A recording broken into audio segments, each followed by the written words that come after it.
sangai abongwani pete po awangata Nzambe ya le Nazarien, le Nazarien, le Nazarien, le Nazarien. Bana kitoko koma mukondima atako bapakolaki mafuta na mosakolima lelo ya yobolingo ebateli le Nazareth lipamboli oyo mona na katempeni mama kantelobi kolapye mapapu masopi mafuta tokokisikana longo na Nzambe oyo babenga na makomi. Nous avons besoin que de la prière. Nous avons besoin que de la prière. Nous avons besoin que de la prière. Nous avons besoin que de la prière.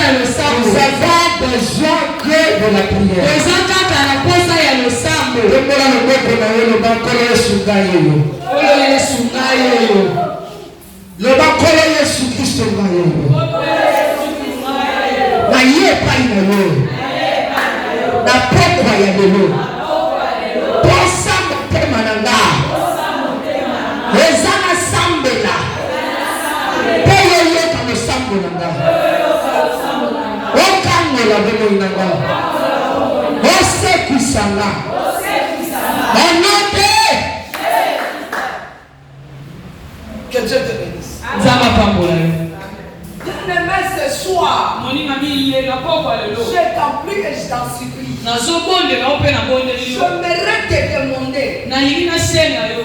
vous et moi, Bino pe nai. qu'on entre dans une atmosphère puissante de la prière. Tokota na epembelo ya nguya ya losango. Afin que même l'atmosphère de ta vie change. Pamba dia ta epembelo ya bomo ina le bongwana. Même l'atmosphère de cette salle Ate change. epembelo ya sika le bongwana. Amen, amen. Amen. Amen, amen. Amen. Maintenant, tu vas prier. Siko ekobondela. Peta maboko na yo. Osoloba kolo Yesu yo meliseko. Kitana pokwa lelo. Sekuisa oyo nyonso eza yanga. Ate loko oyo bimaloba Yesu yo nde eza lisekoa. Lelo sekuisa nyonso eza yanga. Alenga tana priere ozokumu.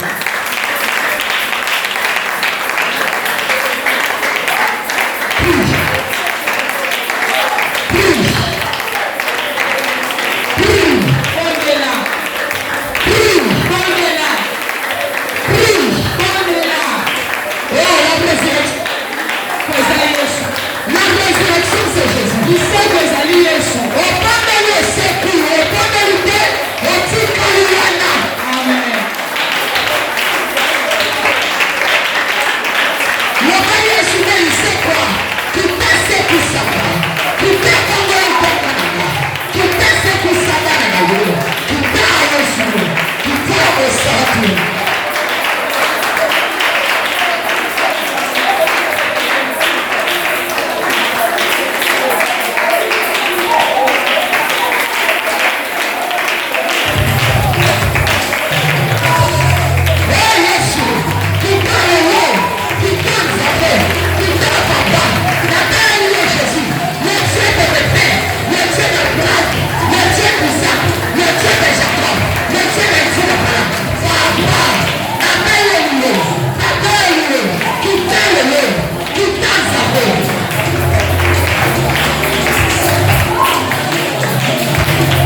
bisika batia bango ezana na mopito oyebi mutu pakota na kundeza na betapo eza na mutu mosusu aza neka na hôpital ifo abima eya na mutu mosusu aza komi na nini na mort ifo bima me eza na mutu mosusu ya bakundi ye ntango bakundi ye fo sala bima na nini nakunda loba nanga nakunda oyebi vina o malamu bisika nini na minutu oyo za loba ezala na mopito spirituel oyo bakunda sante nanga bakunda richesse nanga na bamorgue bisika ezopelaka bima na bamorgue na kati ya mopito na kati ya basimetiere bandako beta baboko na badogana nanga sonanga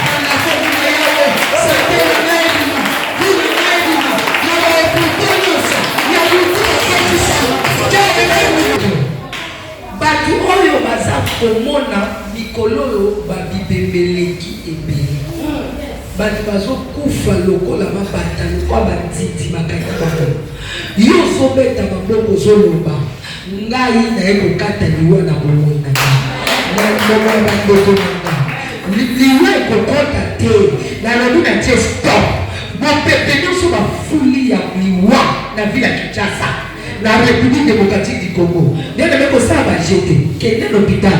Là, maman a déjà dit que l'hôpital a eu somme. Quand on a Facebook, on a dit que tu vas au Tanda, le Gola, les alliés par Amen. Amen. On a vu que frère, on a salé les services à la minute, tu as la coma. Amen. Hein? Le beau sabagère. Donc, bon de la peau d'ailleurs. Mon thème est tellement qu'il y a de la place. Amen.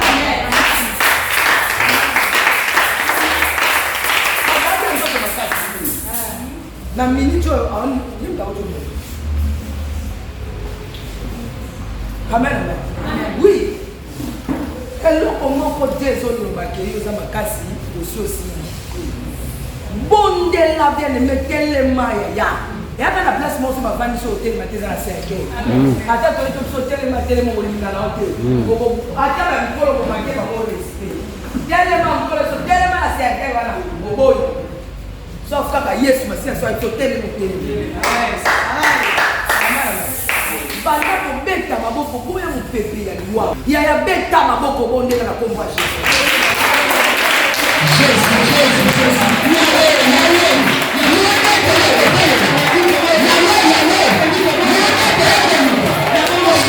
Super champion. Yes, super champion. Allez, bêta ma boque, bêta ma boque. La parole.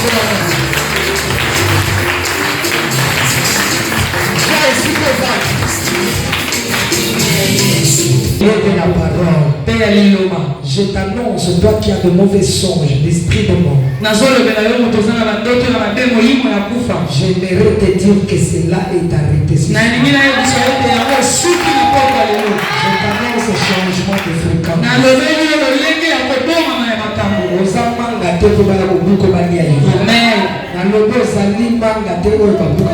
Yes.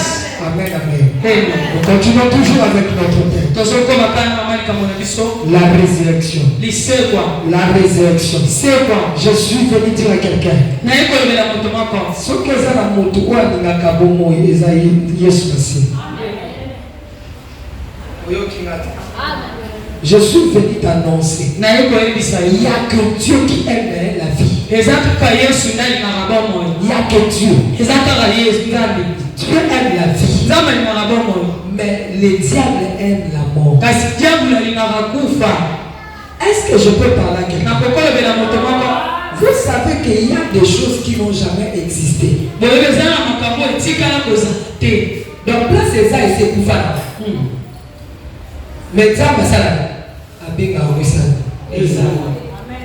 donc il appelle les choses qui n'existent pas.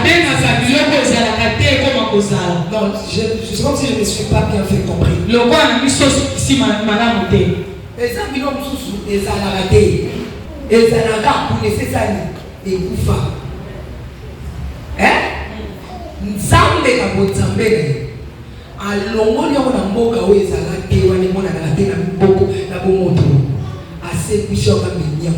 Voilà qu'on appelle le Dieu qui appelle les choses qui n'existent pas. Je n'ai pas dit que Dieu qui ressuscite les morts. Entre résurrection et l'existence, l'existence est très difficile. Parce que dans la résurrection, c'est lorsque quelque chose est visible déjà. Est-ce que tu me comprends? C'est quelque chose qui est déjà. Tu connais la chose. Mais ça perdu la vie. Amen. Mais l'existence, c'est quelque chose qui n'est pas. On l'appelle pour y être. Amen. C'est très difficile. Il y a des mariages, il y a des bénédictions, il y a des choses qui n'existent pas.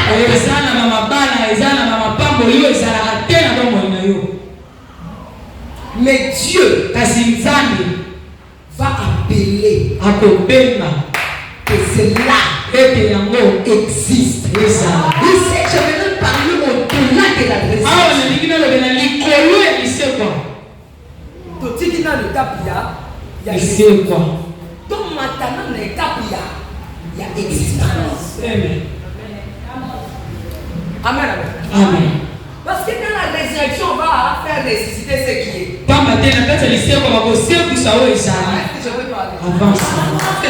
Avance. Vous savez, il y a des gens qui ont détruit le fiançailles. Fiançailles, il y a des yakapanayo.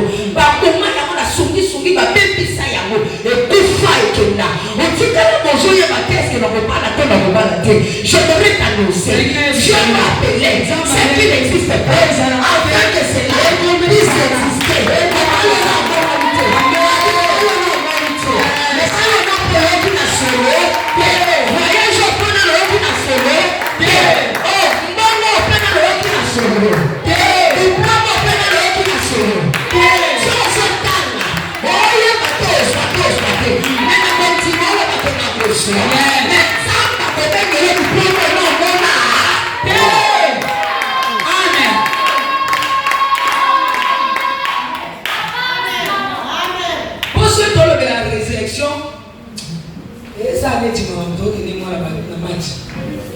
Donc il y a une résurrection.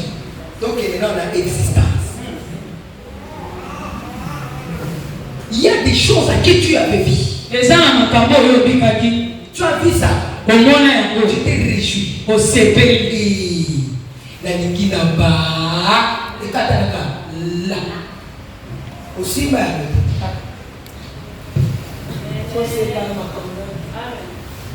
Amen. Oui. Au soukata na Ninaba là.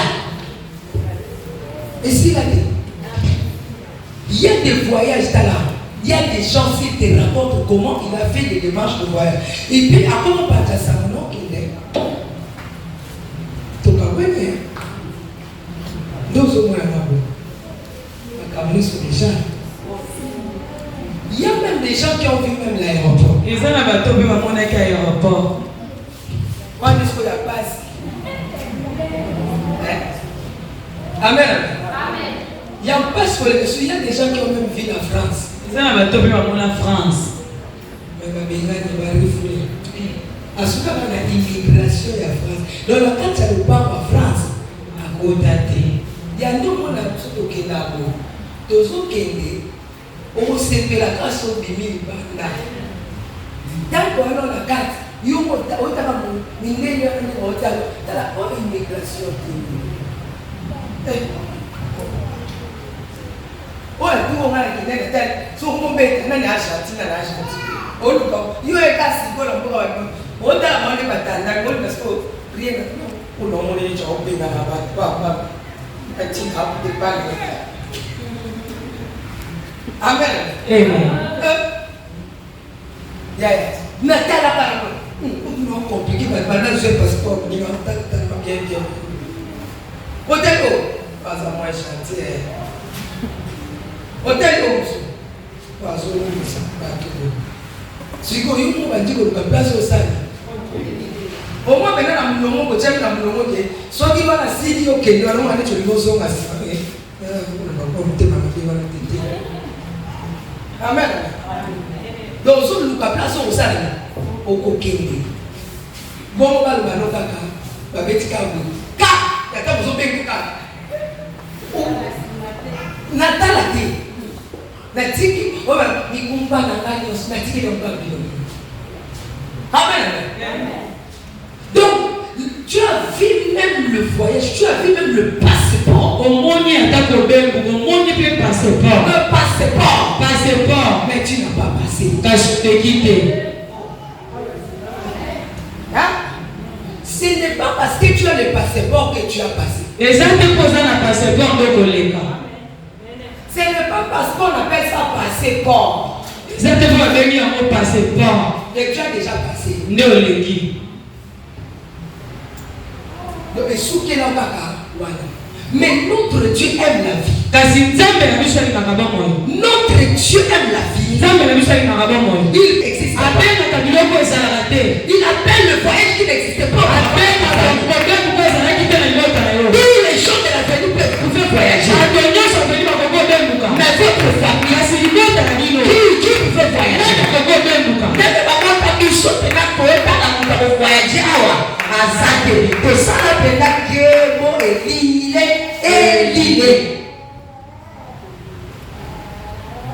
Ils sont dans ma famille au yoga.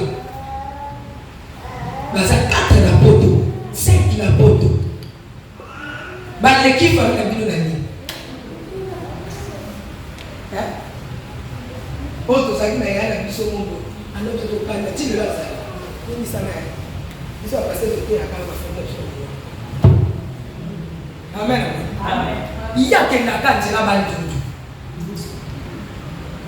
Ce qu'a guéri, on va faire un peu pour mon commandé. Il y a un billet qu'on laisse ça l'année. Et il y a quelqu'un qui a soua, n'a mal. Ce qu'a guéri, pas dire papa, oh papa, billet qu'on a dit là, billet qu'on a dit là, papa, il dit non, c'est la maille. Ma paix, c'est chose. Tobi aïe. Ma dit là, ma hôtel, c'est un G. Tant que vous avez mis boye, et si ça va trouver l'espoir. Dans les salons, tous ces gens-là, famille a l'équipe de la ville. Oh, la chier, Kotongo, Kabanto, parce que ma porte va faire ma vacance. Yo que n'a pas petit Kabadou, ma camarade va qu'elle est dans la manière, on va au petit côté pour faire un hôtel. Hein? Amen. Est-ce que je peux parler? Est-ce que je peux parler? N'a pas que le bas. Yo que n'a pas petit, oh ma casse. Camarade n'a pas au petit côté. Allez, un mec est dit carré. Ah. Mon père, la camarade n'a pas les fiancés. Il y a où tu vas pas où tu vas aller. Mon colonie yopé, mon tapo ou des tasses ni aye tapo na yo. Na yo na yo na batute, oyo ki ngati. Quelqu'un quitte l'Europe, il paye son billet. Aye tapo na yo.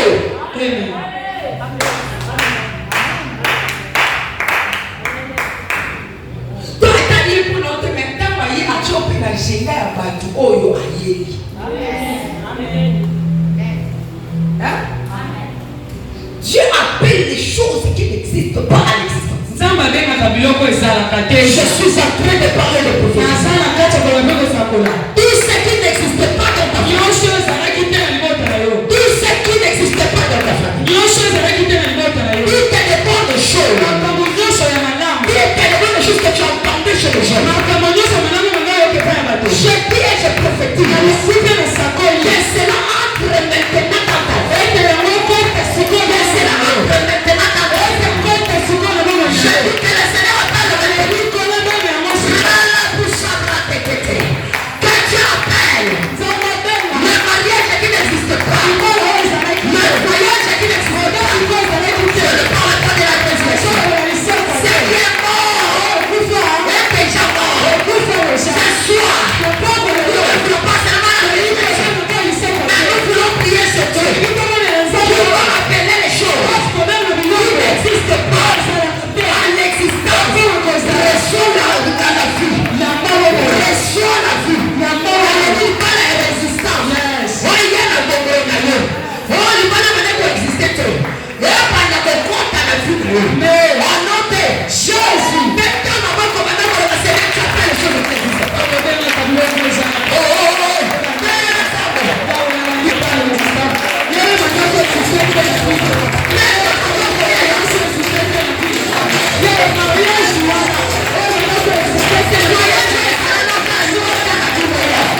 On va continuer.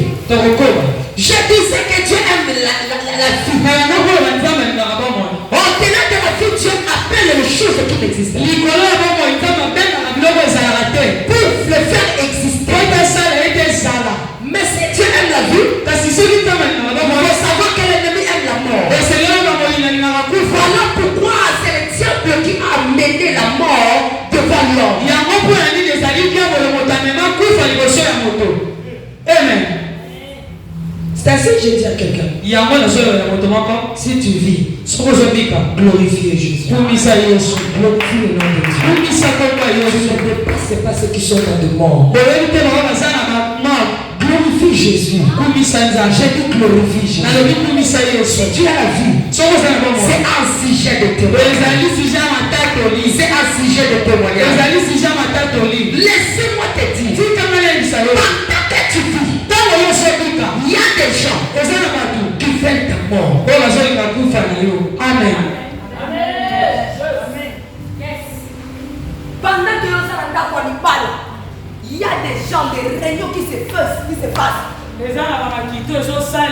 Nuit et jour. Nuit et jour. Il y a ceux qui disent que nous sommes libres. Au monde, il y a des gens qui sauver la cadeau. Bon, ça, c'est Satan la magie. Amen. Donc, il y a des gens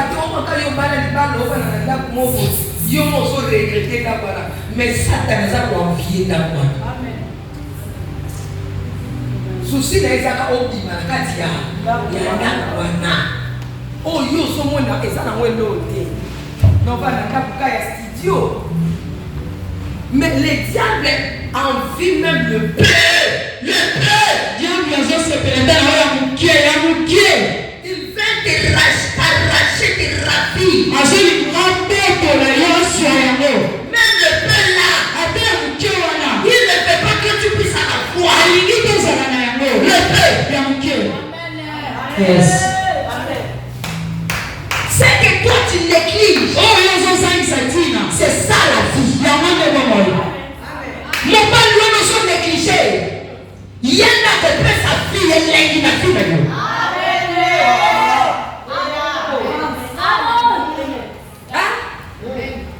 Yo lika obanda na mutu abajibu. Yo yebi bajibu na zwa baloba no oyo ti. Donc proposer oyo. Donc mais comment oyo? Avance. Papa, vous ne faites ça là-haut. Soit vous faites ça, vous mettez pour la garantie. Après, vous faites ça, vous va bâcher. Donc, faites ça, vous faites comment vous poussez. Donc, qu'est-ce que vous poussez dans la vie à moi? À ce vous poussez, mais à des bébés. Donc, quand on pousse les bébés, vous poussez les bébés au milieu de tout. Votre salle, toi, tu sais, votre salle. Donc, tu commences à beaucoup à l'âne.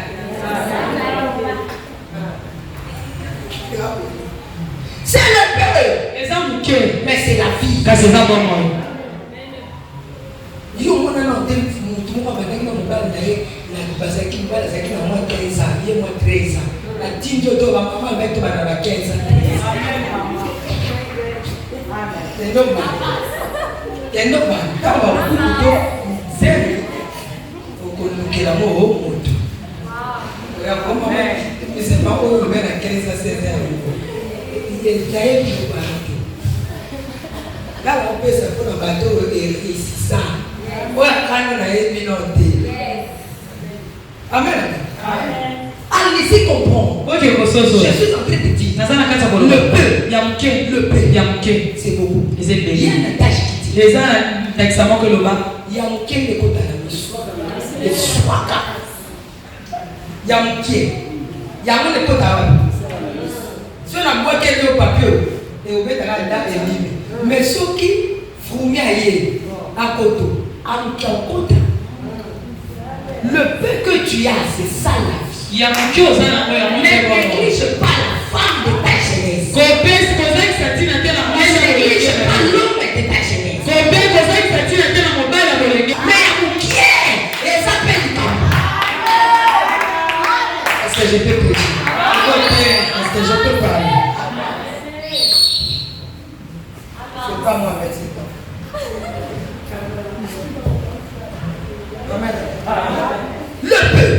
c'est beaucoup. Le peu, c'est beaucoup. Même si vous êtes là, na babele, vous êtes là, na kitikuala, vous êtes là, si tu penses et tu crois réellement sur toi, vous y arrivez. C'est que je parle de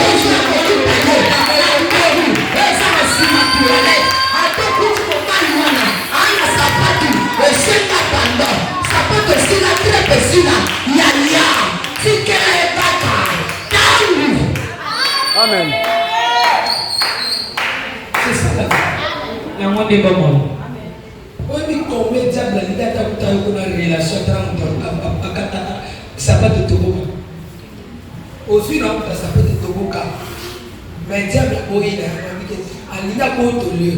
Alika ozala na muté obalate ata muto yo azana si azalika na le sang de Jésus na yo Satan ko yo ka bozala ite il n'est pas la vie il n'est pas la vie la vie ce n'est pas dans des plans de choses bon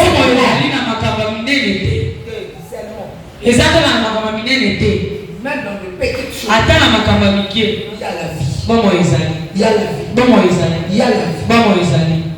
Voilà pourquoi il faut qu'il y ait un chien vivant et un lion mort. Tu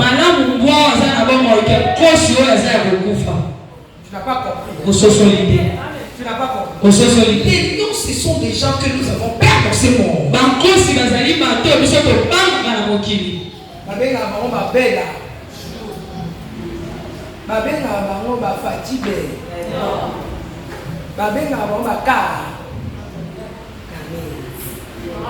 Qui comme ça yo mo so ba on ba sa ba ni mais biso to la biso ba ni comme on a ta bele de mo awa comme on est lié c'est là so il va faire ça qui tiawa to ti de maintenant il est là biso to bi kana ni na pema même les noir rouge té bordeaux té violet té orange té même les atangé aux pépé. Amen, amen. Amen, amen. C'est le pays, papa. Il va faire papa. Parce que nous avons beaucoup de choses de ce cas-là. Amen. Amen. Donc, c'est soi. C'est l'ensemble assez puissant et l'eau pour un homme. Qui a eu un monde, il va avoir des amis à mener. Mais lui, c'est l'un des autres consommateurs qui est assez puissant dans mon bon voilà. Esa na kaka tuva na ndamu Mungu anasema hebu yate esa na kaka mobali wana akendete asa na kaka ne big pas aux hommes mobali tout n'a été ça je vais dire allez c'est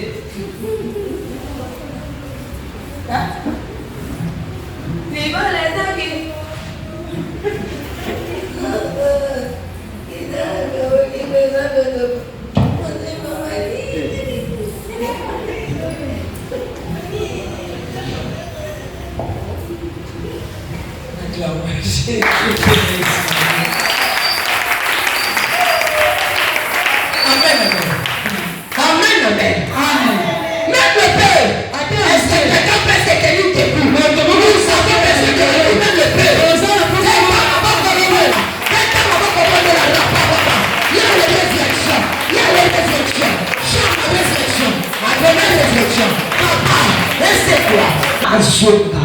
Tellement été beaucoup landa, yo côté là, yo, on a de Jésus de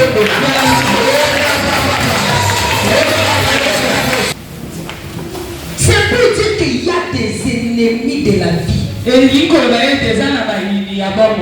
Banguna ya vie ya bomo, baki na bomo ite ba ba na kaliwa. Yes. Bien aimé, écoutez-moi plutôt. On dit mais yo kama madame. Tu peux être ici. Mais autant de la munguna ya bomo.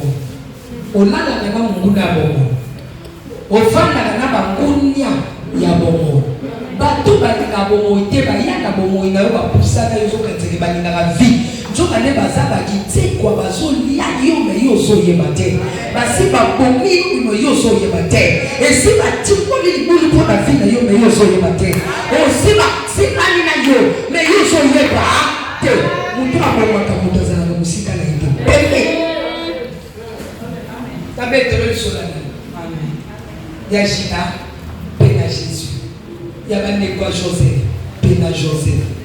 Ya David na mwana na ye. Oyebi ke David mwana na ye mutaluka koboma ye. Pa moto la kita bokonzi. Mwana na ye. Oya bibisi na litungu. Ye mutaluka azwa kiti Absalom. Azwa kiti ya bokonzi ya papa na ye. Papa na ya kufa lobi musika. Mwana akokipe kosila na yo. Mama pa akoki kosila na yo. Mama na opena bibi soba akepe abike akufa. Amen. Les ennemis de la vie sont là. Les ennemis de la vie sont là. Ils sont là à la recherche du sang. Ils veulent seulement le sang. Ils savent que si le sang coule, il n'y a plus la vie. Ils cherchent seulement que le sang coule. Que le sang coule. Bien aimé, je prophétise. Je parle dans ta vie. Personne ne fera couler ton sang. Personne ne fera couler ton sang. Ni le sang de tes enfants. Parce que la Bible me dit, il a effacé l'acte de nos ordonnances. Si tu étais condamné à la mort, si tu étais condamné à la mort, si tu étais condamné à l'échec, sur cet échec, que prophétiser que la vie entre, que la vie entre, de la même manière que les serpents dans le jardin de Éden avaient exterminé, avaient détruit l'homme. C'est dans le même jardin de Éden que Dieu était venu pour accorder la vie. Il a tué l'animal. Il avait tué l'animal pour donner la vie. Il a donné la vie. Je prophétise. Il est sur la vie. Là où tu savais que les choses, là où tu avais vu la mort.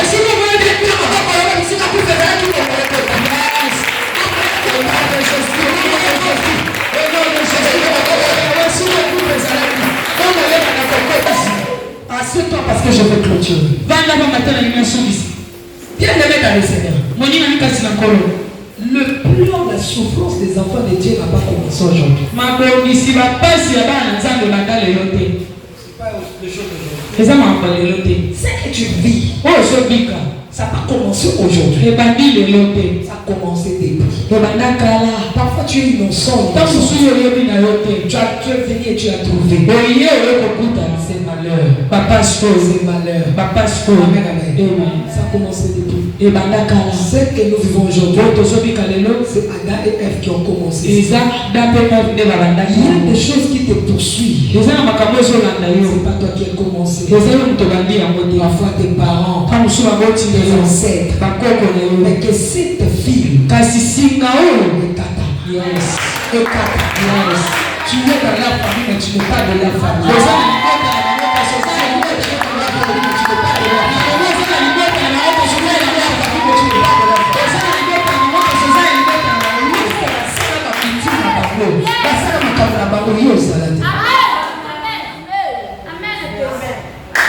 Tu les retrouves avec ces bêtises. Tu es venu, tu les retrouves avec leurs morts. Tu es venu, tu les retrouves avec leurs échecs.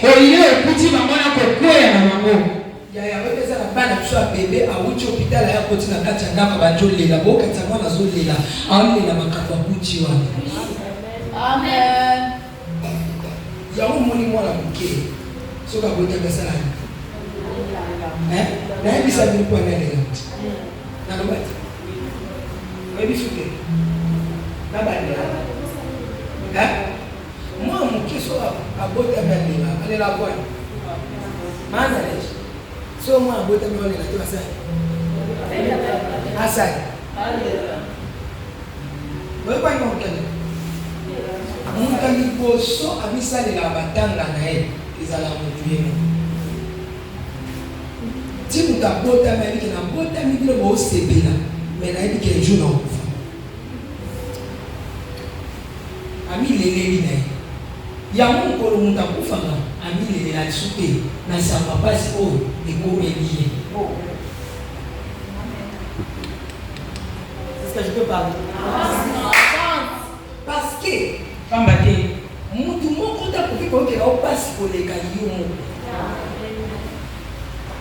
yokanisaka ti omibwakaka na mabele soki moto wana akufi te yo lilozo bapasi koleka ye moko ndenge amikufeli avant yo lela ye amilelelaki deja kufa na ye ke na ye naza nanga moleki nzela lobi nosali na milelela mpona biso na batanga bato biso bakolelaka te na mitaniselama ya Yesu. Deuxième élément mona moke so abotaka lenga mpona makambo ya somo oyo ayekokuta na mokili yango omoni mwana abotamaka aomona na ye te aomona na ye te. Pourquoi? Amikangi miso abike bosoto na bosoto ndeza a zwa miso ya mokolo zwa miso ya bebe talango omona mokolo rouge jaune noir choco mais moi moke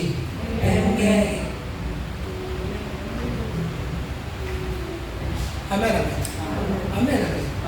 Oui, il y a des choses que nous avons trouvées mais on n'a pas créé ni participé. Est-ce que lorsqu'ils ont mis cette loi, ils t'ont demandé? Lorsqu'ils avaient mis leur loi que la famille, ils t'avaient demandé. Mais pourquoi toi tu dois subir cela jusqu'à la fin? Pourquoi? Est-ce que je parle à quelqu'un? Pourquoi? Il y a une loi. C'était pas la loi des hommes. Mais la loi reconnue par Dieu. C'est ici que je veux finir. Cette loi était reconnue de Dieu. Et Moïse connaissait cette loi. C'était la loi que Dieu avait donnée. Ce qui papa a confié. Atikali kobota mwana mobali te. Bana na basi bakozwa héritage soka botika basi na basi. C'est que héritage de sa vie. Et qui est confié. Pas du tout bon, pas parce qu'on déconne. Soka ça va de côté, le zo va ça. Ba pesa kama na msata ba barabara. Mais